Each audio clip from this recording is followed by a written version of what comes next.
হঠাৎ করেই এশিয়ান কাপের আসর থেকে ভারত নিজেদের নাম প্রত্যাহার করে নেওয়ায় কপাল খুলেছে বাংলাদেশের। তবে সেই আসরে বাংলাদেশ খেলার সুযোগ পেলেও এবার বাফুফের গুরুত্ব আর কোচের দুশ্চিন্তা সব মিলিয়ে যদি কিন্তু সমীকরণে ইন্দোনেশিয়ার আয়োজিত ফিফা এশিয়ান কাপের এবারের আসর।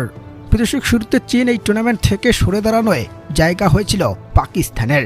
আর এবার ভারতের যখন কোনো আবদারকে গুরুত্ব দিয়ে দেখেনি আন্তর্জাতিক ফুটবলের সর্বোচ্চ নিয়ন্ত্রক সংস্থা, তখন ওদেরও সাফ কথা এই টুর্নামেন্ট নয়, বরং ব্রাজিলের বিপক্ষের ম্যাচ খেলতেই আগ্রহী অল ইন্ডিয়া ফুটবল ফেডারেশন।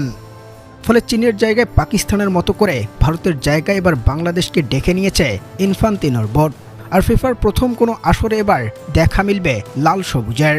তবে এশিয়ান কাপ থেকে সাফ চ্যাম্পিয়নশিপকে গুরুত্ব দেওয়ার পাশাপাশি দুর্বল দলের বিপক্ষে খেলে জয়ের মাঝে থেকে প্লেয়ারদের মানসিকতা দুর্দান্তভাবে মজবুত করতে চান থমাস ডুলি।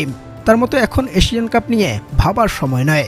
সাফের আসরকে গুরুত্ব দিয়ে এত অল্প সময়ে এশিয়ান কাপের জন্য দল সাজানোর দুশ্চিন্তায় থমাস ডুলি, যদিও এই আসর নিয়ে চিন্তামুক্ত আছেন বাফুফে।